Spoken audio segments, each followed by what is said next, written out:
जय जगन्नाथ बंधुगण आपको पुणी एक नूतन भिडियो को सुस्वागत। जमीक आपण जानिथिबे प्रधानमंत्री आवास योजना आवेदन आरंभ हो जाइछि। तो आज भिडियो आपने देखा पाइबे कि किपरि आपण माने घरे बसी आपणको मोबाइल फोन साहाय्य यही योजनाटी को आवेदन करि पारिबे एवं एथिरे कोन कोन डॉक्यूमेंट लागिवो यार संपूर्ण डिटेल देखा पाइबे। तेणु भिडियोटी को बिना स्किप करके शेष पर्यंत देखंतु। तो यह आवेदन करने हेले प्रथमे आपण एही वेबसाइट को आसीजिबे। तो यही वेबसाइट रो लिंक वीडियो डिस्क्रिप्शन रे दिया जाइछि। आपण तारे ऊपर क्लिक करके डायरेक्ट यही पेज को आसी पारिबे। तापरे आपण को आगरे एमिति एक इंटरफेस देखा को मिलिवो। तो एठारे आपण को देखा को मिलिवो आधार फेस आरडी। एठारे आपण को देखा को मिलिवो लिंक एहारे ऊपर क्लिक करि नेबे। एहारे ऊपर क्लिक करा परे आपण को आगरे एमिति एक ऐप देखा को मिलिवो। तो यही ऐप टी को इंस्टॉल करि नेबे। देन पुणी आपण एही पेज को आसी जिवे एवं एठारे आपण को देखा को मिलिवो आवास प्लस 2024। एठारे आपको देखा मिले लिंक यार ऊपर क्लिक करेंगे। यार ऊपर क्लिक कला आपण आगे यही ऐप टी ओपन हो। तो यही ऐप टी को इंस्टॉल करेंगे। ऐप टी को इंस्टॉल कर सारापर एठारे आपण यही ऐप टी को ओपन करेंगे।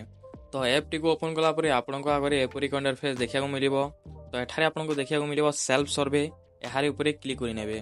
यार ऊपर क्लिक कला एठारे आपको आपन आधार कार्ड नंबर टी देवाक पड़ो। तो एठारे आपण आधार नंबर टी देदेवे। आधार नंबर टी दे सारापर एठारे आपण ऑथेंटिकेट ऊपर क्लिक करेंगे। यार ऊपर क्लिक कला टिके लोड नेब एवं आपण आगे एपरी एक इंटरफेस देखा मिले। तो एठारे आपण यही चेकबॉक्स टी को चेकमार्क करेंगे। देन प्रोसीड ऊपर क्लिक करेंगे। तापर आपण आगे एमती एक इंटरफेस देखा मिले। तो एठारे आपणकर फेस वेरीफाई टी हेबो। तो यही राउंड सर्कल मध्य आपणकर फेस टी को रखिबे एवं 3 सेकंड रो वीडियो एठारे हेबो। तापर आपणकर फेस वेरीफाई सक्सेसफुल हो सारा पर आपणको आगे आपणकर आधार रो किसी डिटेल देखा मिलिबो। जेपरिक आपणको आधार कार्ड थिवा फोटोटी एठारे आपणको देखा मिलिबो। ता तलरे आपणको नाम एवं आधार रो शेष 4टी नंबर देखा मिलिबो। एहा सह एठारे आपणकर जेंडर एवं डेट ऑफ बर्थ देखा मध्य मिलिबो।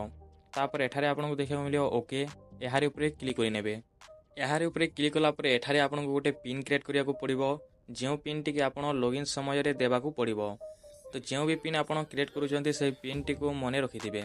तापर एठारे आपण गोटे 4 अंकर पिन क्रिएट करेंगे। देन से ही पिन टी एठारे आपण री इंटर करेंगे 143 एपरी भाव में जहाँ भी देले चलिबो। तापर एठारे आपण क्रिएट पिन ऊपर क्लिक करेंगे। यार ऊपर क्लिक कला परे आपण पिन टी क्रिएट सक्सेसफुली हो जिवो। तापर एठारे आपण लॉगिन पेज रे इंटर हो जिवे। तो एठारे पुणी आपण क्रिएट करिथवा पिन टी देबाकू पड़िबो। तो आपण जो पिन टी क्रिएट करिसंती सेही पिन टी एठारे दे देबे। देन एठारे आपको देखा मिले लॉगिन। यार ऊपर क्लिक करेंगे। यार ऊपर क्लिक कला पर एठारे आपको आपनकर करेंट लोकेशन टी देबाकू पड़िबो। तो एठारे प्रथमे आपनकर state then district then block टी दे देबे। एतिकी दे सारा पर एठारे आपनकर पंचायतर नाम टी को सिलेक्ट करेंगे। तापर एठारे आपको देखा मिले विलेज। एठारे आपनकर विलेज टी को सिलेक्ट करेंगे।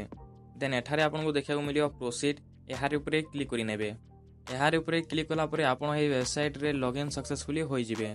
तापर आपण आगे इंटरफेस टी एमती भाव में देखा मिलिबो।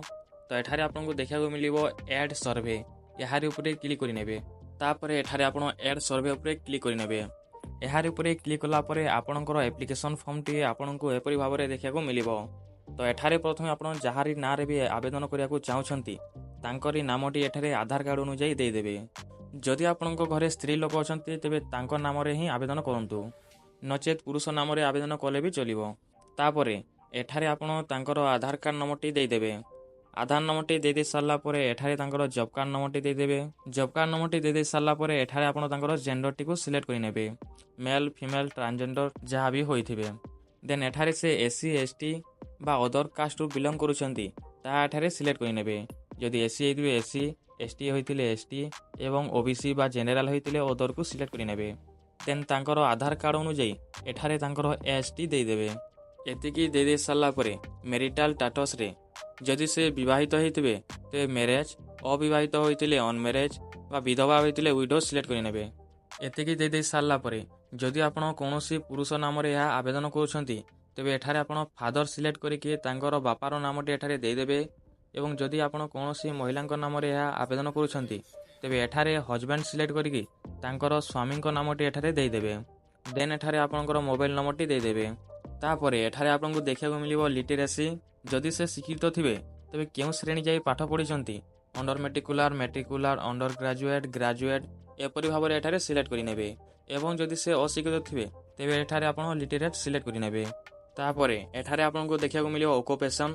ତ ଏଠାରେ ଆପଣ କେଉଁ କାମ କରନ୍ତି ତାହା ସିଲେକ୍ଟ କରିନେବେ, ଯେପରିକି ଲେବର, ଗଭର୍ଣ୍ଣମେଣ୍ଟ ଏମ୍ପ୍ଲୟି ବା ଆପଣ କୌଣସି ବି କାମ କରନ୍ତି ନାହିଁ। ଏତିକି ସିଲେକ୍ଟ କରି ନେଇ ସାରିଲା ପରେ ଏଠାରେ ଆପଣଙ୍କ ପରିବାରରେ କେତେ ଜଣ ମେମ୍ବର ଅଛନ୍ତି ତାହା ଦେଇଦେବେ। ଦେନ୍ ଯଦି ଆପଣ ଡିସାବିଲିଟି ଥିବେ ତେବେ ଏଠାରେ ୟେସ୍ କରିନେବେ, ନଚେତ୍ ନୋ କରିନେବେ। ଏତିକି କରି ନେଇ ସାରିଲା ପରେ ଯଦି ଆପଣଙ୍କର ଶାରୀରିକ କୌଣସି ଅସୁବିଧା ଅଛି ତେବେ ଏଠାରେ ଆପଣ ସେହି ଅସୁବିଧାଟିକୁ ଦେଇଦେବେ, ନଚେତ୍ ନନ୍ କରିଦେବେ। ତାପରେ ଆପଣଙ୍କର ଆନୁଆଲ୍ ଇନକମ୍ଟି ଏଠାରେ ଦେଇଦେବେ। ଆନୁଆଲ୍ ଇନକମ୍ଟି ଦେଇଦେଇ ସାରିଲା ପରେ ଏଠାରେ ଆପଣ ସେଭ୍ ଆଣ୍ଡ ନେକ୍ସଟ ଉପରେ କ୍ଲିକ୍ କରିନେବେ। ଏହାରି ଉପରେ କ୍ଲିକ୍ କଲା ପରେ ଏଠାରେ ଆପଣଙ୍କୁ ଆପଣଙ୍କ ସେକେଣ୍ଡ ଫ୍ୟାମିଲି ମେମ୍ବରଙ୍କ ଡିଟେଲଟି ଦେବାକୁ ପଡ଼ିବ। ତ ଏଠାରେ ଆପଣଙ୍କ ପରିବାରରେ ଯେତେ ଜଣ ବି ମେମ୍ବର ଅଛନ୍ତି ସେ ସମସ୍ତଙ୍କର ଡିଟେଲ ଦେବାକୁ ପଡ଼ିବ। ତ ଏଠାରେ ପ୍ରଥମେ ଆପଣ ତାଙ୍କର ଆଧାର କାର୍ଡ଼ ଅନୁଯାୟୀ ତାଙ୍କର ନାମଟି ଦେଇଦେବେ, ଦେନ୍ ତାଙ୍କର ଆଧାର ନମ୍ବରଟି ଦେଇଦେବେ, ତାପରେ ତାଙ୍କର ଜେଣ୍ଡରଟି ଦେଇଦେବେ। ଏତିକି ଦେଇ ସାରିଲା ପରେ ସେ ଆପଣଙ୍କ ସମ୍ପର୍କରେ କ'ଣ ଅଟନ୍ତି ତାହା ଏଠାରେ ସିଲେକ୍ଟ କରିନେବେ। ଦେନ୍ ତାଙ୍କର ଆଧାର କାର୍ଡ଼ ଅନୁଯାୟୀ ଏଜ୍ଟି ଏଠାରେ ଦେଇଦେବେ। ଏତିକି ଦେଇ ସାରିଲା ପରେ ଏଠାରେ ତାଙ୍କର ମେଡ଼ିକାଲ, ବିବାହିତ, ଅବିବାହିତ ବା ବିଧବା ଯାହା ବି ହୋଇଥିବେ, ତାପରେ ତାଙ୍କର ମୋବାଇଲ ନମ୍ବରଟି ଦେଇଦେବେ। ଦେନ୍ ସିଏ କେତେ ଶ୍ରେଣୀ ଯାଏ ପାଠ ପଢ଼ିଛନ୍ତି ତାହା ଏଠାରେ ଦେଇଦେବେ। ଏତିକି ଦେଇ ସାରିଲା ପରେ ଏଠାରେ ଓକୁପେସନରେ ସେ କେଉଁ କାମ କରନ୍ତି ତାହା ଦେଇଦେବେ।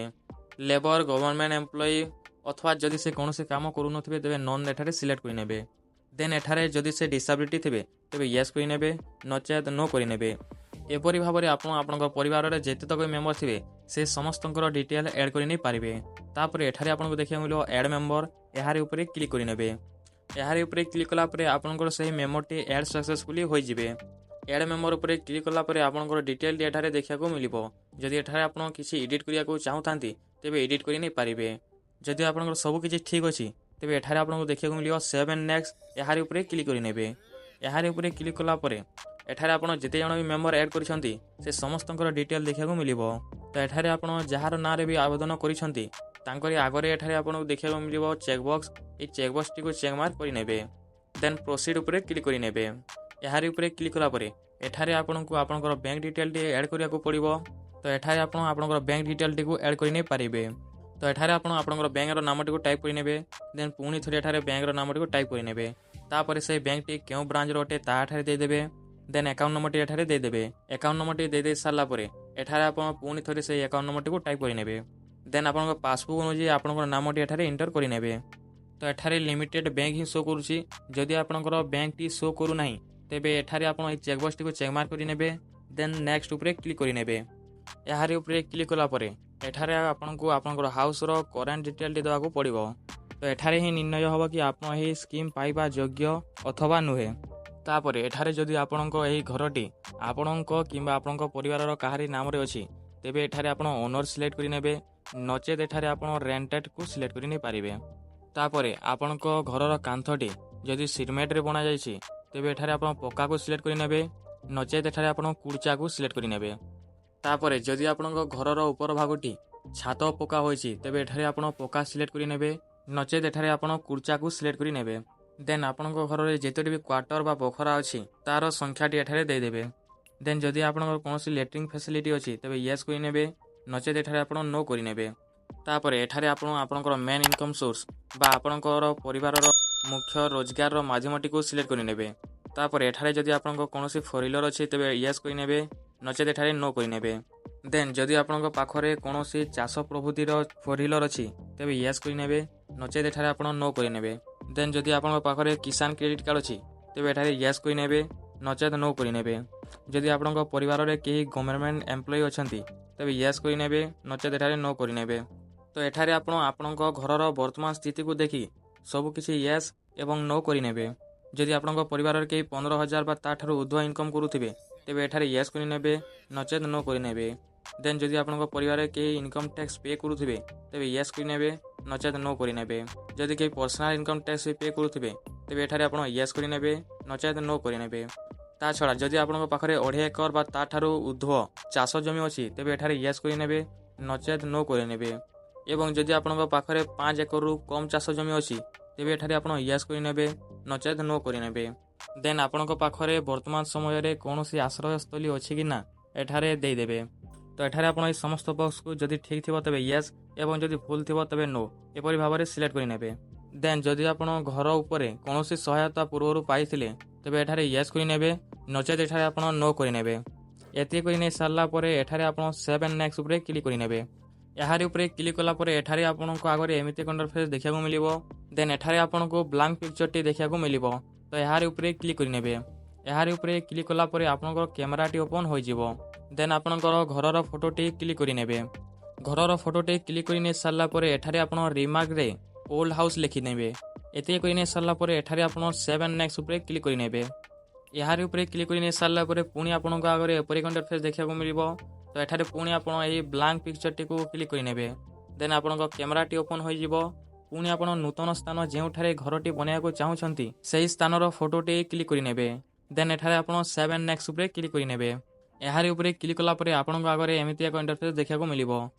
ତ ଏଠାରେ ଯଦି ଆପଣ ଗଭର୍ଣ୍ଣମେଣ୍ଟ ତରଫରୁ କୌଣସି ମିସ୍ତ୍ରୀ ଦରକାର ଥିବ ତେବେ ୟେସ୍ କରିନେବେ, ନଚେତ୍ ନୋ କରିନେବେ। ତାପରେ ଏଠାରେ ଆପଣଙ୍କୁ ଘରର କିଛି ମଡେଲ ଦେଖିବାକୁ ମିଳିବ। ତ ଯେଉଁ ମଡେଲଟି ବି ଆପଣଙ୍କୁ ପସନ୍ଦ ଆସୁଛି ଏଠାରେ ଆପଣଙ୍କୁ ଦେଖିବାକୁ ମିଳିବ ସିଲେକ୍ଟ। ଏହାରି ଉପରେ କ୍ଲିକ୍ କରିନେବେ। ଏହାରି ଉପରେ କ୍ଲିକ୍ କରି ନେଇ ସାରିଲା ପରେ ଏଠାରେ ଆପଣ ପ୍ରୋସିଡ୍ ଉପରେ କ୍ଲିକ୍ କରିନେବେ। ଦେନ୍ ଆପଣଙ୍କର ଆପ୍ଲିକେସନର ସମସ୍ତ ଡିଟେଲ୍ ଆପଣଙ୍କୁ ଦେଖିବାକୁ ମିଳିବ। ତ ଏଠାରେ ଆପଣ ଟିକେ ତଳକୁ ସ୍କ୍ରୋଲ୍ କଲା ପରେ ଏଠାରେ ଆପଣଙ୍କୁ ଗୋଟେ ବ୍ଲାଙ୍କ ଚେକବକ୍ସ ଦେଖିବାକୁ ମିଳିବ। ତ ଏହି ଚେକବକ୍ସଟିକୁ ଚେକ୍ ମାର୍କ କରିନେବେ। ଦେନ୍ ଏଠାରେ ଆପଣ ପ୍ରୋସିଡ୍ ଉପରେ କ୍ଲିକ୍ କରିନେବେ। ଏହାରି ଉପରେ କ୍ଲିକ୍ କଲା ପରେ ଆପଣଙ୍କ ସର୍ଭେଟି କମ୍ପ୍ଲିଟ୍ ହୋଇଯିବ। ଦେନ୍ ଆପଣ ପୁଣି ଏହି ପେଜକୁ ଆସିଯିବେ। ତାପରେ ଏଠାରେ ଆପଣଙ୍କୁ ଦେଖିବାକୁ ମିଳିବ ଅପଲୋଡ଼ ସେଭ୍ଡ ସର୍ଭେ ଡାଟା। ଏହାରି ଉପରେ କ୍ଲିକ୍ କରିନେବେ। ଏହାରି ଉପରେ କ୍ଲିକ୍ କଲା ପରେ ଆପଣଙ୍କ ଆଗରେ ଏପରି ଏକ ଇଣ୍ଟରଫେସ୍ ଦେଖିବାକୁ ମିଳିବ। ତ ଏଠାରେ ଆପଣଙ୍କୁ ଦେଖିବାକୁ ମିଳିବ ସିଲେକ୍ଟ ଅଲ୍। ଏହାରି ଉପରେ କ୍ଲିକ୍ କରିନେବେ। ଦେନ୍ ଏଠାରେ ଆପଣଙ୍କୁ ଦେଖିବାକୁ ମିଳିବ ଭେରିଫାଏ ଆଧାର। ଏହାରି ଉପରେ କ୍ଲିକ୍ କରିନେବେ। ଏହାରି ଉପରେ କ୍ଲିକ୍ କଲା ପରେ ଟିକେ ଲୋଡ୍ ନେବ ଏବଂ ଆପଣଙ୍କର ଆଧାର କାର୍ଡ଼ର ସମସ୍ତ ଡିଟେଲ୍ ଅପଲୋଡ଼ ସକ୍ସେସଫୁଲି ହୋଇଯିବ। ତାପରେ ଏଠାରେ ଆପଣଙ୍କୁ ଦେଖିବାକୁ ମିଳିବ ଭେରିଫାଏ ଜବ୍ କାର୍ଡ଼। ଏହାରି ଉପରେ କ୍ଲିକ୍ କରିନେବେ। ଏହାରି ଉପରେ କ୍ଲିକ୍ କଲା ପରେ ଟିକେ ଲୋଡ୍ ନେବ ଏବଂ ଆପଣଙ୍କର ଜବ୍ କାର୍ଡ଼ ଡିଟେଲଟି ମଧ୍ୟ ଅପଡେଟ୍ ସକ୍ସେସଫୁଲି ହୋଇଯିବ। ତାପରେ ଏଠାରେ ଆପଣଙ୍କୁ ଦେଖିବାକୁ ମିଳିବ ଅପଲୋଡ଼ ରେକର୍ଡ଼। ଏହାରି ଉପରେ କ୍ଲିକ୍ କରିନେବେ। ଏହାରି ଉପରେ କ୍ଲିକ୍ କଲା ପରେ ଆପଣଙ୍କର ଏହି ଆପ୍ଲିକେସନଟି ସବମିଟ୍ ସକ୍ସେସଫୁଲି ହୋଇଯିବ। ତ ଏମିତି ପ୍ରୋସେସରେ ଆପଣମାନେ ଘରେ ବସି ଆପଣଙ୍କର ମୋବାଇଲ ଫୋନ୍ ସାହାଯ୍ୟରେ ଏହି PM ଆବାସ ଯୋଜନାଟିକୁ ଆବେଦନ କରିନେଇ ପାରିବେ। ଆଶା କରୁଛୁ ଆପଣମାନଙ୍କୁ ଏହି ଭିଡ଼ିଓଟି ଭଲ ଲାଗିଥିବ। ତ ଯଦି ଭିଡ଼ିଓଟି ଭଲ ଲାଗିଥିବ ତେବେ ନିହାତି ଭାବରେ ଭିଡ଼ିଓକୁ ଗୋଟେ ଲାଇକ୍ କରିନେବେ ଏବଂ ଚ୍ୟାନେଲକୁ ସବସ୍କ୍ରାଇବ୍ କରିବା ସହିତ ବେଲ୍ ଆଇକନ୍ଟିକୁ ଅଲ୍ରେ ସେଟ୍ କରିନେବେ, ଯାହାଫଳରେ ଆଗକୁ ଆସିବା ସମସ୍ତ ଭିଡ଼ିଓ ସର୍ବପ୍ରଥମେ ପାଇପାରିବେ।